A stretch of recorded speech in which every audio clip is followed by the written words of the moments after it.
This question actually is very sensitive, and I was wondering even to do this or not, but obviously these are the questions that are necessary for people to know and to understand. And so, Bismillah, let's do this. Now, brother wishes to remain anonymous. You'll see why.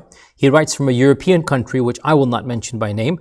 And he says that he's being offered a job, governmental job, that is suited for his talents. He likes it. Its skill set is perfect for him. He likes it. However, it is in the branch of law enforcement that is equivalent to the elite of the security apparatus, the highest level of security. So this isn't just a normal policeman. This is the elite of the police, right? Or maybe in America we have the FBI, for example, right? And he said that his job will involve lots of things that are of a societal nature, tackling all types of crimes, drugs, the mafia, and also, he says, this is where he's asking me, also issues related to terrorism and monitoring radical groups. And he says that he has been told by some of the people in his community that he should not take this job because he will be spying on Muslims, because he will be doing something that is, he has been told, unethical. وما أرسلنا من قبلك إلا رجالا نوحي إليهم فاسألوا أهل الذكر إن كنتم لا تعلمون.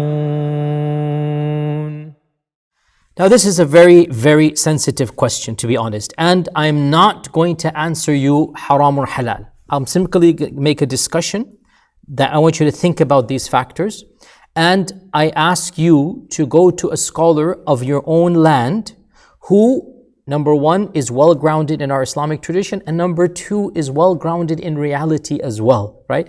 Because again, we have all different types of ulama, and for these questions, we do need to go to those scholars who are cognizant of living in the lands that we live in and are connected to the communities and are not, living somewhat isolated from the struggles of the average people and somewhat cut off from the realities. Because in the end of the day, it's very easy to be a bubble and a marginalized, religious community on the fringes of society.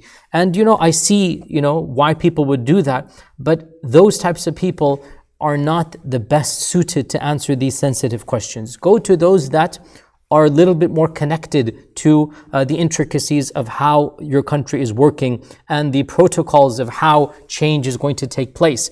And you will find, inshallah, ulama like this. Now, go to them for your specific answer. I'm going to speak to you generically. And so I'm not going to give you haram and halal. I'm just going to give you some things to think about.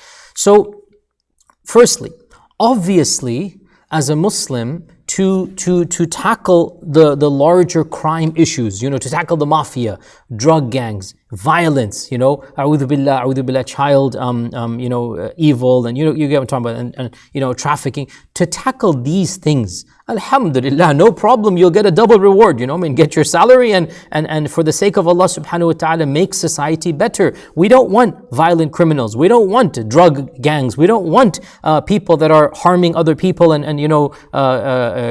extortion and bribery and whatnot. So all of this that is general crimes against society, and these are crimes in the Sharia and crimes in society, inshallah, make your intention pure and take these projects and expect Allah to reward you for doing some good service to the community. No problem over there. However, as you pointed out, sometimes, and perhaps because of your skill set and perhaps because of your background, you will be asked to get involved in the more sensitive issues of these radical, elements and the jihadist groups and whatnot. And this is where it gets extremely awkward. So, I say, and I have been saying this since post 9/11, I have not changed my tune at all. This has been my consistent message, and I have lived through post 9/11 America. I have lived through from the 2005, since I came back from Medina, when all of these terrorist groups were around, when America invaded Iraq and then Afghanistan, and then Guantanamo, and all of this happened, and the rise of all of these movements came and they went. And my message has been consistent. And I ask all of you to listen to my lectures. The same message comes. And of course, it's a longer message, but in that message, I would always say that what our own country is doing of its foreign policy and its invasions and its Guantanamo and its, other practices, even people like Chomsky, who's not even a Muslim, they say this is, far worse than any terrorism that these other groups are doing. And the number of deaths that these invasions cause, and the flagrant abuse and misabuse of human rights, and the wanton destruction of peoples and civilizations. This is a crime that is far bigger than anything that these national groups are doing as a response. And the fact of the matter is that pretty much all of these types of groups that are coming about, they are the backlash of the policies of these superpowers. So I always begin and premise with that. This is not an exoneration at all of the foreign policy of the very lands that we live in. They have themselves caused so much harm and damage, and the backlash of these invasions, these are part of what we are seeing here. Nonetheless, with all of that having been said, I have always been consistent in this regard, even though it has caused a lot of irritation and anger from some of the segments of the Muslim community, that no matter what is happening over there, it is not allowed for us Muslims over here to harm anybody in our lands. It is not allowed.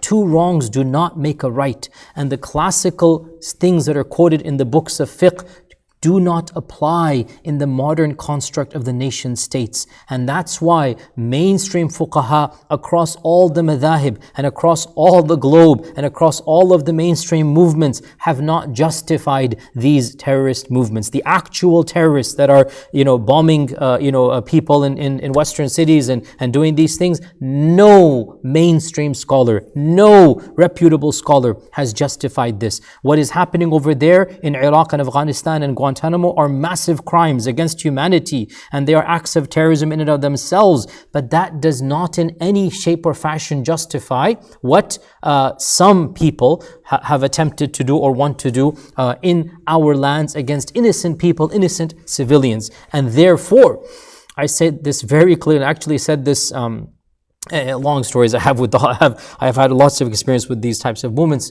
and it has caused some issues for me as well, but I have maintained this. And I'm going to say this again. I said this literally 17 years ago when I first came here. This statement, I said it, and it caused a huge controversy back then, and it might even cause it now, but it doesn't matter. This is what I believe, that if I knew of such an attack, and if I had knowledge of people wanting to do this in our soils, to people in our land over here, I personally would do everything in my power to prevent that, including, without a moment's hesitation, getting the law enforcement involved, calling them myself, making sure that nothing like this happened, because I genuinely believe that it is a crime in the eyes of Allah subhanahu wa ta'ala to take these innocent lives and to do something that's going to harm people. And I believe that the harm that comes to those innocent people and to the religion of Islam and to the reputation of our Muslim community and to the laws themselves of the backlash that's going to happen,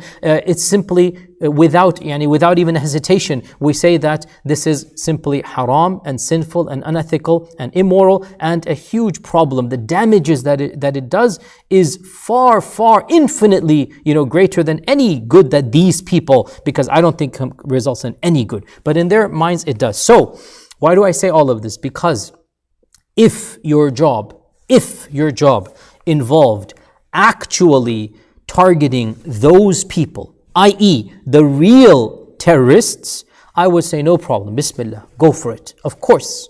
Why should we not? We should be at the forefront, making sure that none of these types of actual terrorists that want to kill innocent people, blow up buildings, take a machine gun and mow people down in the name of our religion, no, never. We will be the first to stop that. And we will work with anybody to make sure that that does not happen. But, dear brother, this is theory.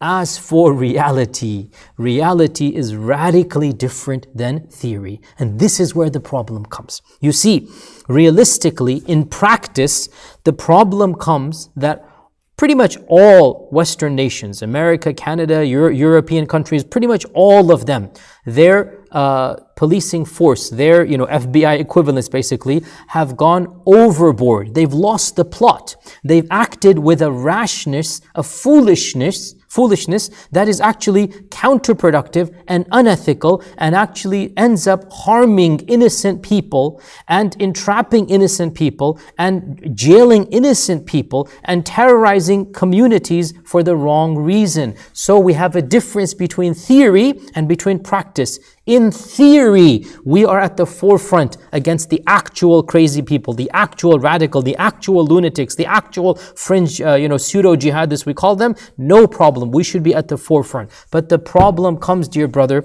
that in practice, these governments cannot tell the difference, or they don't wish to tell the difference between, let's say, a conservative Muslim who's a pacifist and somebody who is an actual threat to society. And so a lot of problems come because of these agencies. First and foremost, again, where does one begin? The secretive surveillance and the monitoring of innocent Muslims.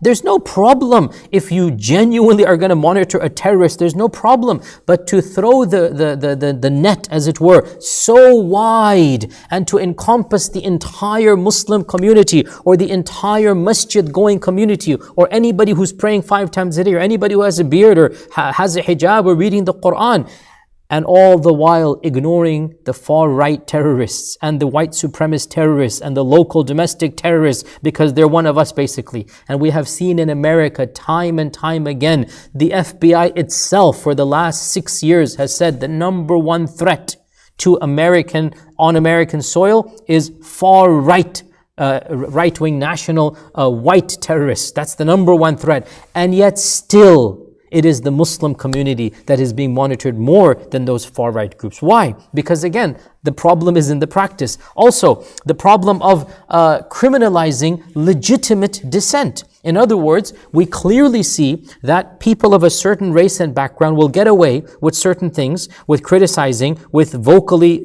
protesting, whereas people with a, different background, Muslims and skin color and names and beards, the same things being done will be considered criminal. And a simple example of this is France, where it is now a criminal offense to verbally disagree with the publication of those blasphemous cartoons. Yes, what happened afterwards was a crime and nobody should have been killed. And I've said, I have a whole khutbah about this. But can't I say that I was insulted by the cartoons and I'm also insulted by this Muslim who killed? Yes, both of these I can condemn. Can't I condemn both? But according to French law, if I were in France, I'm not even allowed to say that I disagree with the publication. I'm not allowed to say that was not something that, it's just something that ethics and norms says you should not do. Socially, not legally, and still I'm not allowed to say that. And the same here in America is that what happened was that legitimate dissent, legitimate criticism that the First Amendment allows was perceived to be terroristic in nature, and people were thrown into jail. People I know were thrown into jail simply because they said something. First Amendment issues, they said something or translated something, and this was deemed to be in and of itself, terroristic. And all the while, of course, the far right does what it is doing. It actually engages in military training and doing things of a nature that are far more dangerous, but they're given a complete leeway to do so. Also, we see over here another major problem of these agencies is that they do not look, it's been 20 years since 9/11, 21 years. If you're still going to remain ignorant, you have chosen to remain ignorant. And most of these agencies have chosen to remain ignorant. The average Muslim can tell you that, the conservative, religious crowd, the majority, the vast majority of them are pacifists. They're only interested in their own lives and their families. They're not going to be a threat. But most agencies in the Western world are going to view conservative religious sentiment with a suspicion of terrorism. So somebody who starts to pray regularly, somebody who wants to wear the hijab, a sister wants to wear the hijab or niqab, the brother wants to do something extra religious, all of a sudden they think, oh, because he's praying or because he's going to the masjid, this is a sign he's on his way to become radical, on his way to become terrorist. And that's obviously completely unethical and immoral. And of course, the issue of guilt by association, which is never done on other people.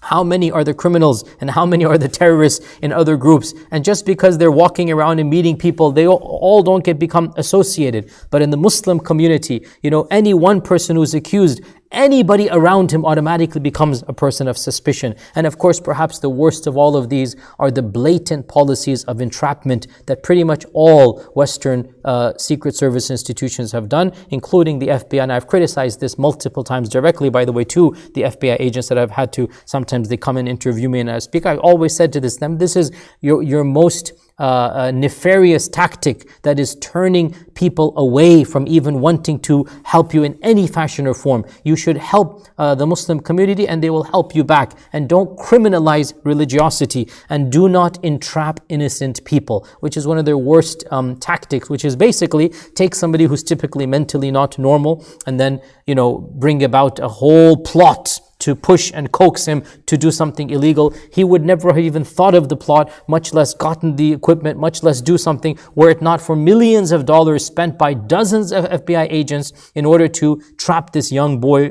typically 19, 20 years old, and then gets a life sentence or 25 years in jail simply because, an FBI agent walked into the mosque and decided that's the kid I want to try to entrap. And if you're involved in something like this, then a'udhu billah, shame on anybody who thinks that is going to be of benefit. So the problem, my dear brother, is not in the theoretical notion of tackling actual terrorism. If that were the case, I would be the first to say, yes, we should be at the forefront. And you know what? Despite all that they're doing and despite all of their ludicrous tactics, still, for the sake of my religion, if I were to know of something, I would try to prevent it. For the sake of my Lord, not for the sake of tit for tat. I don't care about, their tactics in the eyes of Allah. They have to answer. But I have to answer to my Lord as well. And if I know of someone or something that is going to genuinely be, harmful, then I will be the first to try to stop that. But again, as I said, there is a difference between theory and practice. Now, I'm sure, my dear brother, that you're going to say,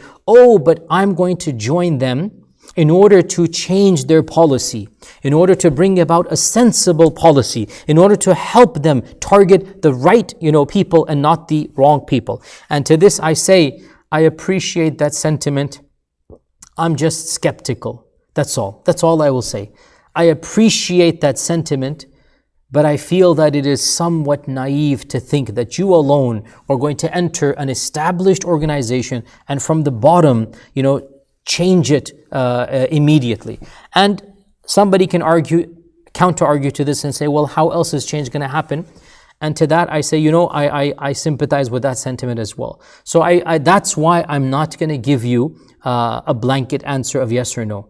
I will say, though, that if you are able to get involved in all of these other vices, the mafia and the drug gangs and the war and all of this, not the worst of the, sorry, I meant the murder rackets and all of this. If you're able to get involved in all of those evils, then definitely no problem with such a job. May Allah reward you. If you're able to get involved with actual monitoring of the groups that are genuinely problematic, and we know who, the types of thoughts that those people have, then I don't have any problem with that as well. But if you find yourself getting involved with entrapping innocent people, a'udhu billah, right? Or doing something that is causing more harm than good, then really you have to ask yourself, what am I doing? What am I doing over here? Acting in an unethical manner. And it's not just against the Muslim community. If you know the reality of some of these agencies, look at what they did to, there is a movie that came out, obviously I haven't watched it, but a movie came out about how they targeted Martin Luther King and how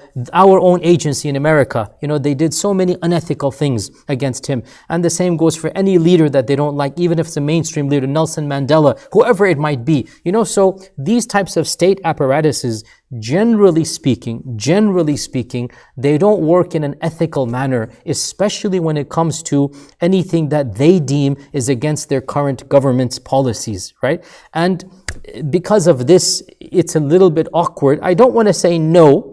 At the same time, I will say that if you find that you are involved in doing khair and good for your community, alhamdulillah. And if you find that you're getting involved in unethical and dubious things, then you have to answer to your Lord. And it's best for you to resign or leave that opportunity. And Allah subhanahu wa ta'ala knows best in this regard. يا من أجبت دعاء نوح فانتصر وحملته في فلكك المشحون يا من أحال النار حول خليله روحا وريحانا بقولك كن